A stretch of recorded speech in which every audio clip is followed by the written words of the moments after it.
Hello friends, welcome to my YouTube channel. आज के इस वीडियो में हम नेट के पाठ्यक्रम में संकलित इकाई 7 की कहानी ईदगाह का कथावाचन करेंगे। तो आइए प्रस्तुत है यह कहानी ईदगाह, जिसके लेखक प्रेमचंद जी हैं। ईदगाह, प्रेमचंद। रमजान के पूरे 30 रोजों के बाद आज ईद आई है। कितना मनोहर, कितना सुहावना प्रभात है। वृक्षों पर कुछ अजीब हरियाली है, खेतों में कुछ अजीब रौनक है, आसमान पर कुछ अजीब लालिमा है। आज का सूर्य देखो, कितना प्यारा, कितना शीतल है, मानो संसार को ईद की बधाई दे रहा है। गांव में कितनी हलचल है, ईदगाह जाने की तैयारियां हो रही है। किसी के कुर्ते में बटन नहीं है, पड़ोस के घर से सुई धागा लेने दौड़ा जा रहा है। किसी के जूते कड़े हो गए हैं, उनमें तेल डालने के लिए तेली के घर भागा जाता है। जल्दी जल्दी बैलों को सानी पानी दे दे। ईदगाह से लौटते लौटते दोपहर हो जाएगी। 3 कोस का पैदल रास्ता, फिर सैकड़ों आदमियों से मिलना भेंटना। दोपहर के पहले लौटना असंभव है। लड़की सबसे ज्यादा प्रसन्न है। किसी ने एक रोजा रखा है, वह भी दोपहर तक। सीकी ने वह भी नहीं। लेकिन ईदगाह जाने की खुशी उनके हिस्से की चीज है। रोजे बड़े बूढ़ों के लिए होंगे, उनके लिए तो ईद है। रोज ईद का नाम रखते थे, आज वह आ गई।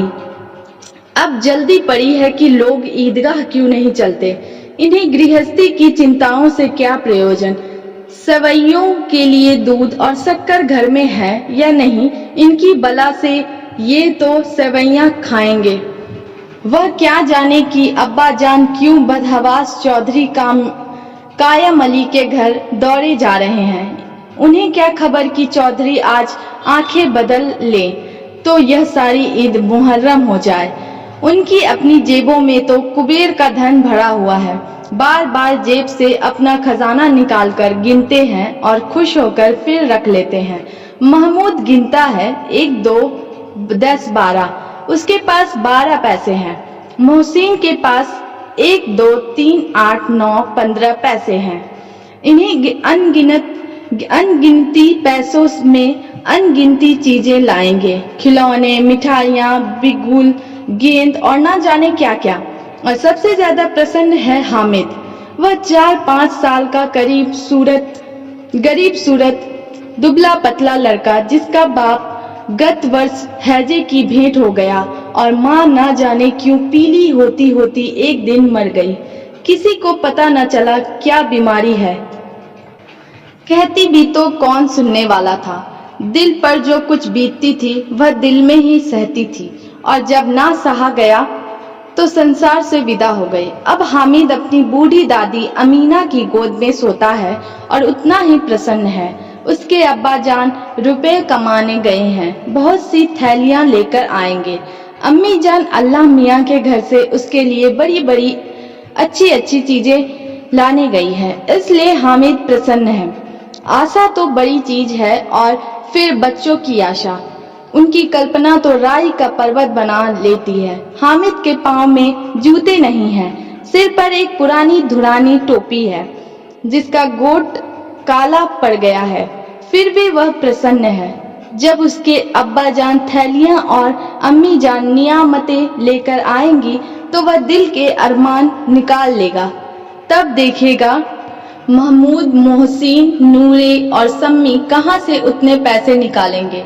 अभागिन अमीना अपनी कोठरी में बैठी रो रही है। आज ईद का दिन और उसके घर में दाना नहीं। आज आबिद होता तो क्या इसी तरह ईद आती और चली जाती। इस अंधकार और निराशा में वह डूबी जा रही थी। किसने बुलाया था इस निगोड़ी ईद को।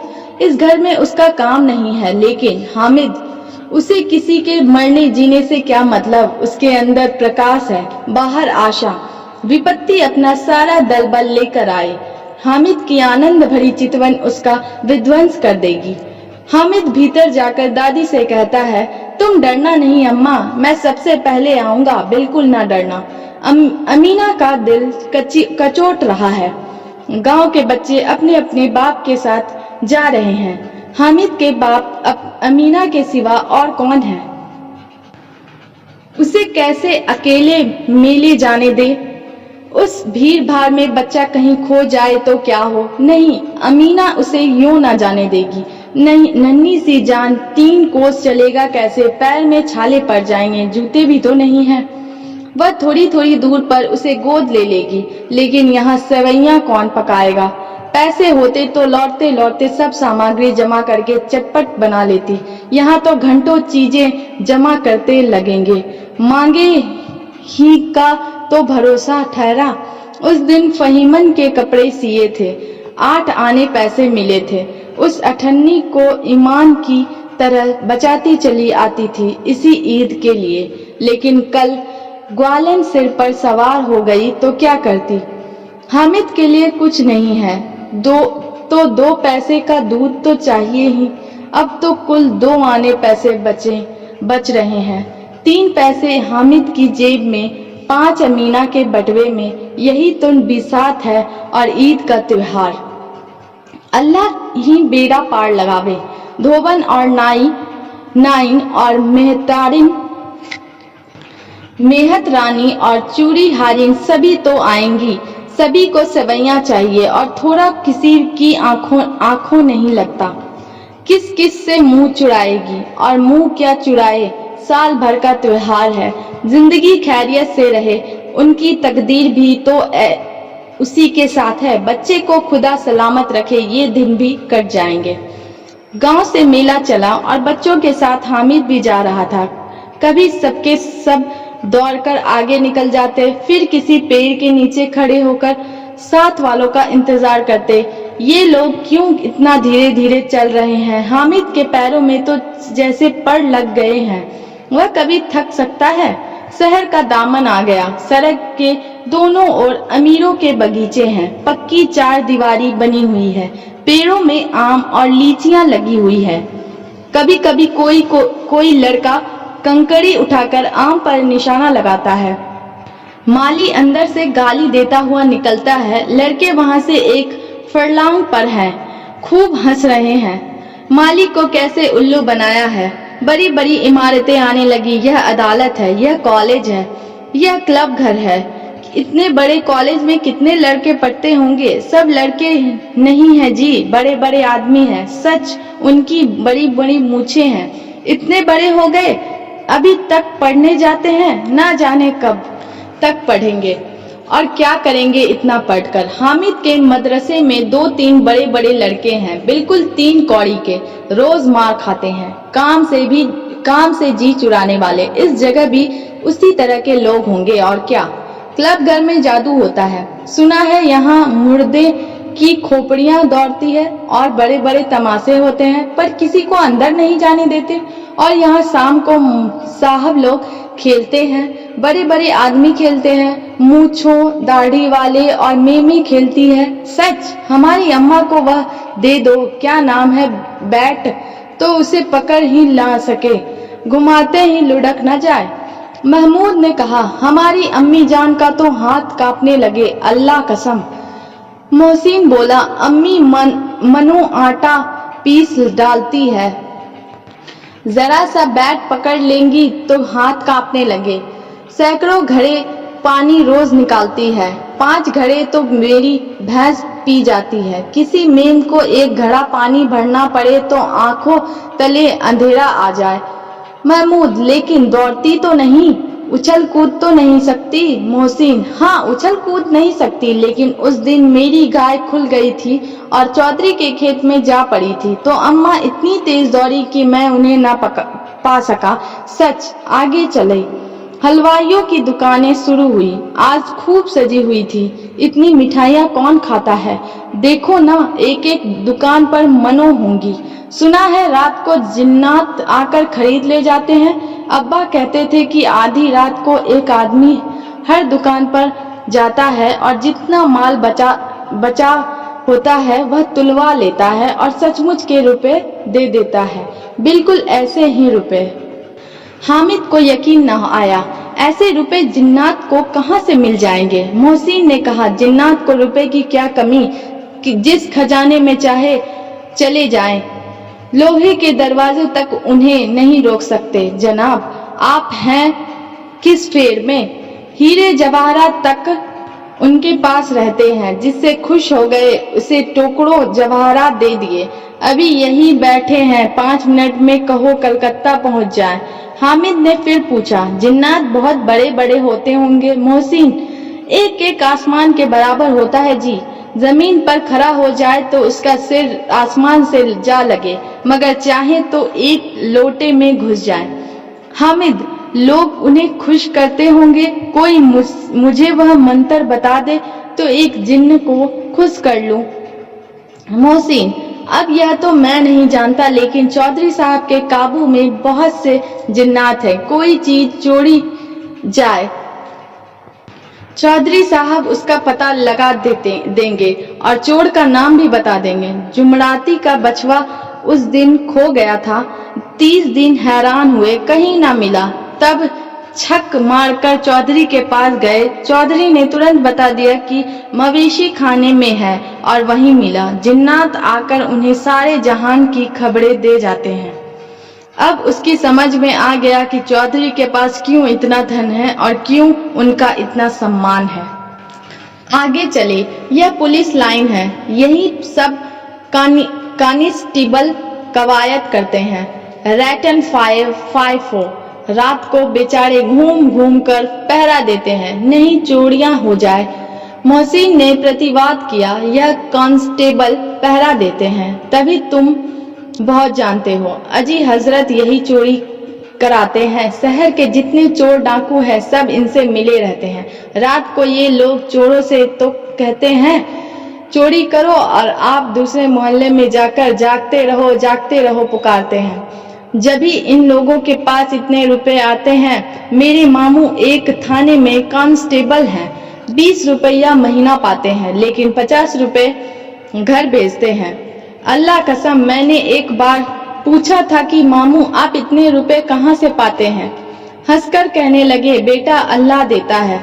फिर आप ही बोले, लोग चाहे तो एक दिन में लाखों मार लाएं, हम तो इतना ही लेते हैं जिसमें अपनी बदनामी ना हो और नौकरी ना चली जाए। हामिद ने पूछा, यह लोग चोरी करवाते हैं तो कोई इन्हें पकड़ता नहीं? मोहसिन उसकी नादानी पर दया दिखाकर बोला, अरे पागल, इन्हें कौन पकड़ेगा? पकड़ने वाले तो यह खुद है, लेकिन अल्लाह इन्हें सजा भी खूब देता है। हराम का माल हराम में जाता है। थोड़े ही दिन हुए, मामू के घर में आग लग गई। सारी लेई पूंजी जल गई, एक बर्तन तक ना बचा। कई दिन पेड़ के नीचे सोए, अल्लाह कसम पेड़ के नीचे। फिर न जाने कहां से 100 कर्ज लाए तो बर्तन भांडे आए। हामिद, 100 तो 50 से ज्यादा होते हैं। कहाँ 50, कहाँ 100? 50 एक थैली भर होता है, 100 तो 2 थैलियों में भी ना आवे। अब बस्ती घनी होने लगी थी। ईदगाह जाने वालों की टोलियां नजर आने लगी, एक से एक भड़कीले वस्त्र पहने हुए, कोई इक्के तांगे पर सवार, कोई मोटर पर, सभी इत्र में बसे। सभी के दिलों में उमंग। ग्रामीणों का यह छोटा सा दल अपनी विपन्नता से बेखबर, संतोष और धैर्य में मगन चला जा रहा था। बच्चों के लिए नगर की सभी चीजें अनोखी थी, जिस चीज की ओर ताकते ताकते ही रह जाते, और पीछे से बार बार हॉर्न की आवाज होने पर भी ना चेतते। हामिद तो मोटर के नीचे जाते जाते बचा। सहसा ईदगाह नजर आया। ऊपर इमली के घने वृक्षों की छाया, नीचे पक्का फर्श है जिस पर जाजिम बिछा हुआ है, और रोजेदारों की पंक्तियां एक के पीछे एक न जाने कहां तक चली गई है। पक्के जगत के नीचे तक जहां जाजिम भी नहीं है, नए आने वाले आकर पीछे की कतार में खड़े हो जाते हैं। आगे जगह नहीं है, यहाँ कोई धन और पद नहीं देखता। इस्लाम की निगाह में सब बराबर है। इन ग्रामीणों ने भी वजू किया और पिछली पंक्ति में खड़े हो गए। कितना सुंदर संचालन है, कितनी सुंदर व्यवस्था। लाखों सिर एक साथ सिजदे में झुक जाते हैं, फिर सबके सब एक साथ खड़े हो जाते हैं, एक साथ झुकते हैं और एक साथ घुटनों के बल बैठ जाते हैं। कई बार यही क्रिया होती है जैसे बिजली की लाखों बत्तियां एक साथ प्रदीप्त हो और एक साथ बुझ जाएं, और यही क्रम चलता रहा। कितना अपूर्व दृश्य था, जिसकी सामूहिक क्रियाएं, विस्तार और अनंतता हृदय कसे श्रद्धा, गर्व और आत्मानंद से भर देती थी, मानो भ्रातृत्व का एक सूत्र इन समस्त आत्माओं को एक लड़ी में पिरोए हुए है। नमाज खत्म हो गई है, लोग आपस में गले मिल रहे हैं। तब मिठाई और खिलौने की दुकानों पर धावा होता है। ग्रामीणों का यह दल इस विषय में बालकों से कम उत्साही नहीं है। यह देखो हिंडोला है, 1 पैसा देकर चढ़ जाओ, कभी आसमान पर जाते हुए मालूम होंगे, कभी जमीन पर गिरते हुए। यह चरखी है, लकड़ी के हाथी, घोड़े, ऊंट छड़ों से लटके हुए हैं। 1 पैसा देकर बैठ जाओ और 25 चक्करों का मजा लो। महमूद और मोहसिन और नूरे और सम्मी इन घोड़ों और ऊंटों पर बैठते हैं। हामिद दूर खड़ा है, 3 ही पैसे तो उसके पास है, अपने कोस का तिहाई जरा सा चक्कर खाने के लिए नहीं दे सकता। सब चरखियों से उतरते हैं, अब खिलौने लेंगे। इधर दुकानों की कतार लगी हुई है, तरह तरह के खिलौने हैं, सिपाही और गुजरिया, राजा और वकील, भिस्ती और धोबिन और साधु। वाह कितने सुंदर खिलौने हैं, अब बोला ही चाहते हैं। महमूद सिपाही लेता है, खाकी वर्दी और लाल पगड़ी वाला, कंधे पर बंदूक रखे हुए मालूम होता है, अभी कवायद किए चला आ रहा है। मोहसिन को भिस्ती पसंद आया, कमर झुकी है, ऊपर मशक रखे हुए है, मशक का मुंह एक हाथ से पकड़े हुए है, कितना प्रसन्न है, शायद कोई गीत गा रहा है, बस मशक से पानी उड़ेला ही चाहता है। नूरे को वकील से प्रेम है, कैसी विद्वता है उसके मुख पर, काला चोगा, नीचे सफेद अचकन, अचकन के सामने की जेब में घड़ी, सुनहरी जंजीर, एक हाथ में कानून का पोथा लिए हुए, मालूम होता है अभी किसी अदालत से जिरह या बहस के चले आ रहे हैं। यह सब 2-2 पैसे के खिलौने हैं। हामिद के पास कुल 3 पैसे हैं, इतने महंगे खिलौने वह कैसे ले? खिलौना कहीं हाथ से छूट पड़े तो चूर चूर हो जाए, जरा पानी पड़े तो सारा रंग धुल जाए, ऐसे खिलौने लेकर वह क्या करेगा, किस काम के? मोहसिन, मेरा भिस्ती रोज पानी दे जाएगा सांझ सवेरे। महमूद, और मेरा सिपाही घर का पहरा देगा, कोई चोर आवेगा तो फौरन बंदूक से फैर कर देगा। नूरे, और मेरा वकील खूब मुकदमा लड़ेगा। सम्मी, और मेरी धोबिन रोज कपड़े धोएगी। हामिद खिलौने की निंदा करता है, मिट्टी ही के तो हैं, गिरे तो चकनाचूर हो जाए, लेकिन ललचाई हुई आंखों से खिलौनों को देख रहा है और चाहता है कि जरा देर के लिए उन्हें हाथ में ले सकता। उसके हाथ अनायास ही लपकते हैं, लेकिन लड़के इतने त्यागी नहीं होते, विशेषकर अब जब अभी नया शौक है। हामिद ललचाता रह जाता है। खिलौने के बाद मिठाइयाँ आती हैं, किसी ने रेवड़ियाँ ली है, किसी ने गुलाब जामुन, किसी ने सोहन हलवा, मजे में खा रहे हैं। हामिद उनकी बिरादरी से पृथक है, अभागे के पास 3 पैसे हैं, क्यों नहीं कुछ लेकर खाता? ललचाई आंखों से सबकी ओर देखता है। मोहसिन कहता है, हामिद रेवड़ी ले जा, कितनी खुशबूदार है। हामिद को संदेह हुआ, यह केवल क्रूर विनोद है। मोहसिन इतना उदार नहीं है, लेकिन यह जानकर भी वह उसके पास जाता है। मोहसिन दोने से एक रेवड़ी निकालकर हामिद की ओर बढ़ाता है। हामिद हाथ फैलाता है, मोहसिन रेवड़ी अपने मुंह में रख लेता है। महमूद, नूरे और सम्मी खूब तालियां बजा बजा कर हंसते हैं। हामिद खिसिया जाता है। मोहसिन, अच्छा अब की जरूर देंगे हामिद, अल्लाह कसम ले जाओ। हामिद, रखे रहो, क्या मेरे पास पैसे नहीं है? सम्मी, 3 ही पैसे तो हैं, 3 पैसे में क्या क्या लोगे? महमूद, हमसे गुलाब जामुन ले जाओ। हामिद, मोहसिन बदमाश है।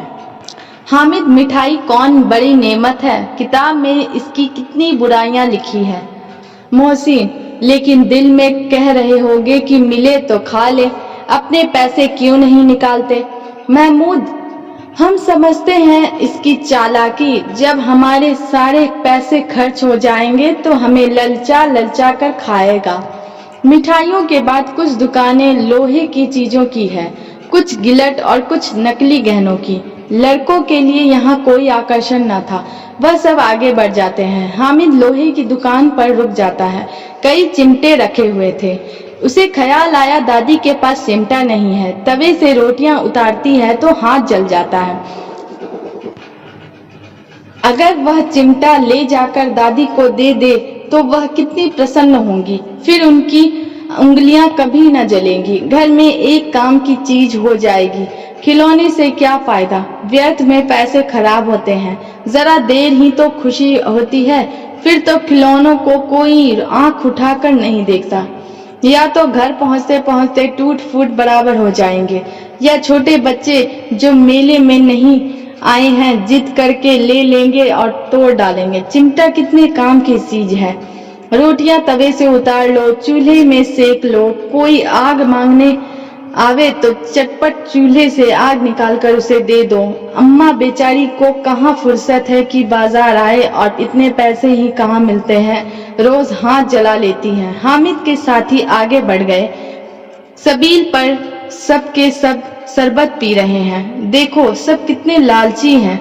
इतनी मिठाइयाँ ली, मुझे किसी ने एक भी ना दी। उस पर कहते हैं मेरे साथ खेलो, मेरा यह काम करो। अब अगर किसी ने कोई काम करने को कहा तो पूछूंगा, खाए मिठाइयाँ, आप मुंह सड़ेंगे, फोड़े फुंसियां निकलेंगी, आप ही जबान चटोरी हो जाएगी। तब घर के पैसे चुराएंगे और मार खाएंगे। किताब में झूठी बातें थोड़ी ही लिखी है, मेरी जबान क्यों खराब होगी। अम्मा चिमटा देखते ही दौड़कर मेरे हाथ से ले लेंगी और कहेंगी मेरा बच्चा अम्मा के लिए चिमटा लाया है। हजारों दुआएं देंगी, फिर पड़ोस की औरतों को दिखाएंगी। सारे गांव में चर्चा होने लगेगी, हामिद चिमटा लाया है, कितना अच्छा लड़का है। इन लोगों के खिलौनों पर कौन इन्हें दुआएं देगा। बड़ों की दुआएं सीधे अल्लाह के दरबार में पहुंचती है और तुरंत सुनी जाती है। मेरे पास पैसे नहीं हैं, तभी तो मोहसिन और महमूद यूं मिजाज दिखाते हैं। मैं भी इनसे मिजाज दिखाऊंगा। खेले खिलौने और खाए मिठाइयाँ, मैं नहीं खेलता खिलौने। किसी का मिजाज क्यों सहूं, मैं गरीब सही, किसी से कुछ मांगने तो नहीं जाता। आखिर अब्बा जान कभी ना कभी आएंगे, अम्मा भी आएंगी ही। फिर इन लोगों से पूछूंगा कितने खिलौने लोगे। एक एक को टोकरियों खिलौने दूं और दिखा दूं कि दोस्तों के साथ इस तरह सलूक किया जाता है। यह नहीं कि एक पैसे की रेवड़ियां ली तो चिढ़ा चिढ़ा कर खाने लगे। सब के सब खूब हंसेंगे कि हामिद ने चिमटा लिया है। हंसे मेरी बला से। उसने दुकानदार से पूछा, यह चिमटा कितने का है। दुकानदार ने उसकी और देखा और कोई आदमी साथ ना देखकर कहा, यह तुम्हारे काम का नहीं है जी, बिकाऊ क्यों नहीं है, और यहाँ क्यों लाए हैं। बिकाऊ है क्यों नहीं तो बताते क्यों नहीं कि क्या पैसे का है। 6 पैसे लगेंगे। हामिद का दिल बैठ गया। ठीक ठीक 5 पैसे लगेंगे, लेना हो लो, नहीं चलते बनो। हामिद ने कलेजा मजबूत करके कहा, 3 पैसे लोगे। यह कहता हुआ वह आगे बढ़ गया कि दुकानदार की घुड़कियां ना सुने, लेकिन दुकानदार ने घुड़कियां नहीं दी, बुलाकर चिमटा दे दिया। हामिद ने उसे इस तरह कंधे पर रखा मानो बंदूक है और शान से अकड़ता हुआ संगियों के पास आया। जरा सुने सबके सब क्या क्या आलोचनाएं करते हैं। मोहसिन ने हंसकर कहा, यह चिमटा क्यों लाया पगले, इसे क्या करेगा। हामिद ने चिमटे को जमीन पर पटक कर कहा, जरा अपना भिस्ती जमीन पर गिरा दो, सारी पसलियां चूर चूर हो जाए बच्चों की। महमूद बोला, तो यह चिमटा कोई खिलौना है। हामिद, खिलौना क्यों नहीं, अभी कंधे पर रखा बंदूक हो गई, हाथ में लिया फकीरों का चिमटा हो गया। चाहूं तो इससे मजीरे का काम ले सकता हूँ। एक चिमटा जमा दूं तो तुम लोगों के सारे खिलौनों की जान निकल जाए। तुम्हारे खिलौने कितने ही जोर लगावे, वे मरे मेरे चिमटे का बाल विवाह का नहीं कर सकते। मेरा बहादुर शेर है चिमटा। सम्मी ने खंजरी ली थी, प्रभावित होकर बोला, मेरी खंजरी से बदलोगे, 2 आने की है। हामिद ने खंजरी की और उपेक्षा से देखा, मेरा चिमटा चाहे तो तुम्हारी खंजरी का पेट फाड़ डाले, बस एक चमड़े की झिल्ली लगा दी, ढप ढप बोलने लगी, जरा सा पानी लग जाए तो खत्म हो जाए। मेरा बहादुर चिमटा आग में, पानी में, तूफान में बराबर डटा खड़ा रहेगा। चिमटे ने सभी को मोहित कर लिया, लेकिन अब पैसे किसके पास धरे हैं। फिर मेले से दूर निकल आए हैं। 9 कब के बज गए, धूप तेज हो रही है, घर पहुंचने की जल्दी हो रही है। बाप से जिद भी करे तो चिमटा नहीं मिल सकता। हामिद है बड़ा चालाक, इसलिए बदमाश ने अपने पैसे बचा रखे थे। अब बालकों के 2 दल हो गए हैं। मोहसिन, महमूद, सम्मी और नूरे एक तरफ हैं, हामिद अकेला दूसरी तरफ। शास्त्रार्थ हो रहा है। सम्मी तो विधर्मी हो गया, दूसरे पक्ष से जा मिला, लेकिन मोहसिन, महमूद और नूरे भी हामिद से 1-1, 2-2 साल बड़े होने पर भी हामिद के आघातों से आतंकित हो उठे हैं।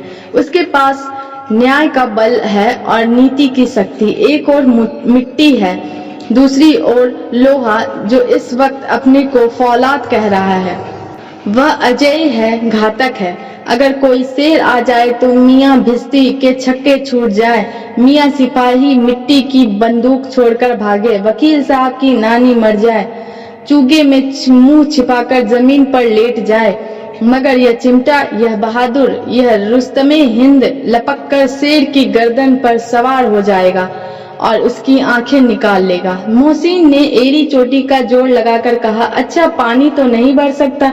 हामिद ने चिमटे को सीधा खड़ा करके कहा, भिश्ती को एक डांट बताएगा तो दौड़ा हुआ पानी लाकर उसके द्वार पर छिड़कने लगेगा। मोहसिन परास्त हो गया, पर महमूद ने कुमक पहुंचाई। अगर बच्चा पकड़ा जाए तो अदालत में बंधे बंधे फिरेंगे, तब तो वकील साहब के ही पैरों पड़ोगे। हामिद इस प्रबल तर्क का जवाब ना दे सका। उसने पूछा, हमें पकड़ने कौन आएगा? नूरे ने अकड़कर कहा, यह सिपाही बंदूक वाला। हामिद ने मुंह चिढ़ाकर कहा, यह बेचारे हम बहादुर रुस्तमे हिंद को पकड़ेंगे? अच्छा लाओ, अभी जरा कुश्ती हो जाए, इसकी सूरत देखकर दूर से भागेंगे। पकड़ेंगे क्या बेचारे? मोहसिन को एक नई चोट सूझ गई। तुम्हारे चिमटे का मुंह रोज आग में जलेगा। उसने समझा था कि हामिद लाजवाब हो जाएगा, लेकिन यह बात ना हुई। हामिद ने तुरंत जवाब दिया, आग में बहादुर ही कूदते हैं जनाब। तुम्हारे यह वकील, सिपाही और भिश्ती लौंडियों की तरह घर में घुस जाएंगे। आग में कूदना वह काम है जो रुस्तमे हिंद ही कर सकता है। महमूद ने एक जोर लगाया, वकील साहब कुर्सी मेज पर बैठेंगे, तुम्हारा चिमटा तो बावर्ची खाने में जमीन पर पड़ा रहेगा। इस तर्क ने सम्मी और नूरे को भी सजीब कर दिया। कितने ठिकाने की बात कही है पट्टे ने। चिमटा बावर्ची खाने में पड़े रहने के सिवा और क्या कर सकता है? हामिद को कोई फड़कता हुआ जवाब ना सूझा तो उसने धांधली शुरू की, मेरा चिमटा बावर्ची खाने में नहीं रहेगा। वकील साहब कुर्सी पर बैठेंगे तो जाकर उन्हें जमीन पर पटक देगा और उनका कानून उनके पेट में डाल देगा। बात कुछ बनी नहीं, खासी गाली गलौच थी। कानून को पेट में डालने वाली बात छा गई। ऐसी छा गई थी कि तीनों सुरमा मुंह ताकते रह गए, मानो कोई धेलचा कनकौआ किसी गंडे वाले कनकौए को काट गया हो। कानून मुंह से बाहर निकलने वाली चीज है, उसको पेट के अंदर डाल दिया जावे, बेतुकी सी बात होने पर भी कुछ नयापन रखती है। हामिद ने मैदान मार लिया। उसका चिमटा रुस्तमे हिंद है। अब इसमें मोहसिन, महमूद, नूरे, सम्मी किसी को भी आपत्ति नहीं हो सकती।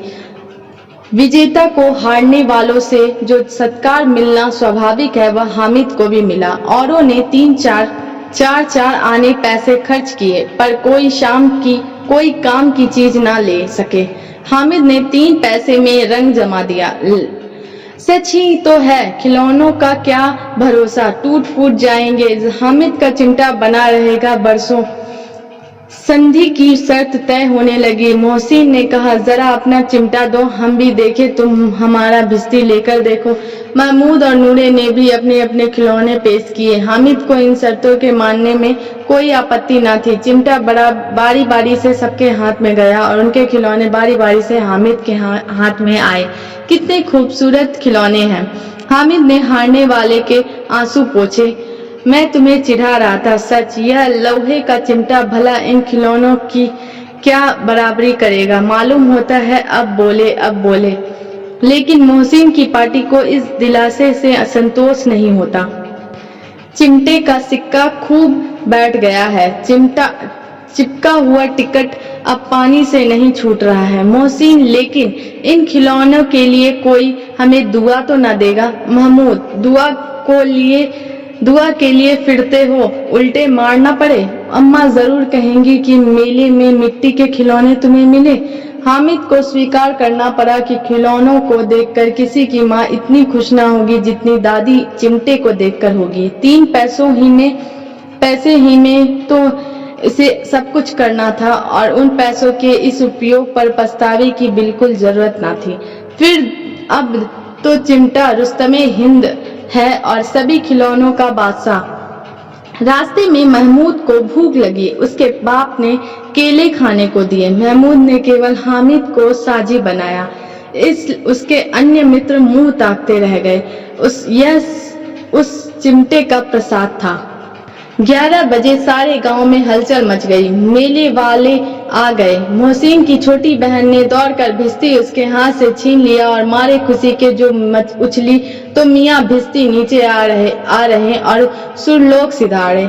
इस पर भाई बहन में मारपीट हुई। दोनों खूब रोए। उनकी अम्मा यह शोर सुनकर बिगड़ी और दोनों को ऊपर से 2-2 चांटे और लगाए। मियाँ नूरे के वकील का अंत उसकी प्रतिष्ठा अनुकूल इससे ज्यादा गौरवमय हुआ। वकील जमीन पर या ताक पर तो नहीं बैठ सकता, उसकी मर्यादा का विचार तो रखना ही होगा। दीवार में 2 खूंटियां गाड़ी गई। उन पर लकड़ी का एक पटरा रखा गया। पटरे पर कागज का कालीन बिछाया गया।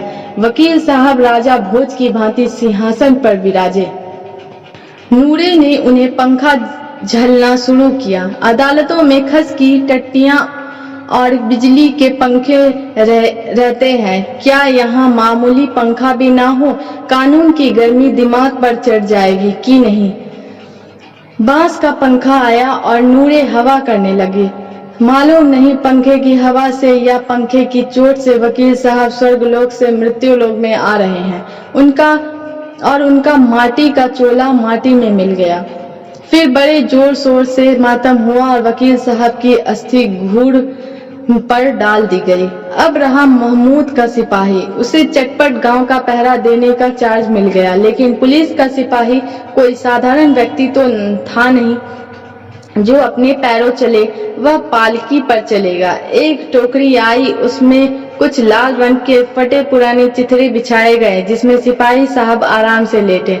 नूरे ने यह टोकरी उठाई और अपने द्वार का चक्कर लगाने लगे।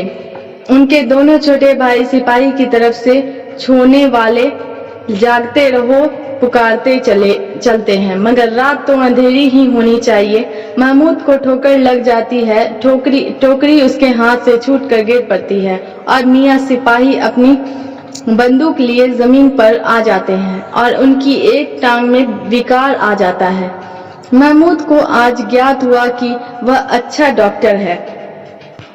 उसको ऐसा मरहम मिल गया है जिससे वह टूटी टांग को आनन फानन जोड़ सकते हैं। केवल गूलड़ का दूध चाहिए। गूलड़ का दूध आता है, जोड़ दी जाती है, लेकिन सिपाही को ज्यों ही खड़ा किया जाता है टांग जवाब दे जाती है। शल्य क्रिया असफल हुई तब उसकी दूसरी टांग भी तोड़ दी जाती है। अब कम से कम एक जगह आराम से बैठ तो सकता है। एक टांग से तो ना चल सकता था ना बैठ सकता था। अब वह सिपाही सन्यासी हो गया है। अपनी जगह पर बैठा बैठा पहरा देता है। कभी कभी देवता भी बन जाता है। उसके सिर का झालदार साफा खुरच दिया गया है। अब उसका जितना रूपांतर चाहो कर सकते हो। कभी कभी तो उससे बाट का काम भी लिया जाता है। अब मियाँ हामिद का हाल सुनिए। अमीना उसकी आवाज सुनते ही दौड़ी और उसे गोद में उठाकर प्यार करने लगी। सहसा उसके हाथ में चिमटा देखकर वह चौंकी। यह चिमटा कहाँ था? मैंने मोल लिया है। के पैसे में? 3 पैसे दिए। अमीना ने छाती पीट ली। यह कैसा बेसमझ लड़का है कि 2 पहर हुआ कुछ खाया न पिया। लाया क्या यह चिमटा? सारे मेले में तुझे और कोई चीज ना मिली? जो यह लोहे का चिमटा उठा लाया। हामिद ने अपराधी भाव से कहा, तुम्हारी उंगलियां तवे से जल जाती थी, इसलिए मैंने इसे ले लिया। बुढ़िया का क्रोध तुरंत स्नेह में बदल गया, और स्नेह भी वह नहीं जो प्रगल्भ होता है और अपनी सारी कसक शब्दों में बिखेर देता है। यह मूक स्नेह था, खूब ठोस रस और स्वाद से भरा हुआ। बच्चे में कितना त्याग, कितना सद्भाव और कितना विवेक है। दूसरों को खिलौने लेते और मिठाई खाते देखकर उसका मन कितना ललचाया होगा। इतना जब्त इससे हुआ कैसे? वहां भी उसे अपनी बुढ़िया दादी की याद बनी रही। अमीना का मन गदगद हो गया। और अब एक बड़ी विचित्र बात हुई। हामिद के इस चिमटे से भी विचित्र। बच्चे हामिद ने बूढ़े हामिद का पाठ खेला था। बुढ़िया अमीना बालिका अमीना बन गई। वह रोने लगी, दामन फैलाकर हामिद को दुआएं देती जाती थी और आंसू की बड़ी बड़ी बूंदें गिराती जाती थी। हामिद इसका रहस्य क्या समझता? आशा करती हूँ कि मेरा छोटा सा प्रयास आप सभी को अच्छा लगा होगा। अगर वीडियो पसंद आए तो चैनल को लाइक, शेयर, सब्सक्राइब करें और बेल आइकन दबाएं ताकि आने वाली वीडियोस की नोटिफिकेशन आपको मिल पाए।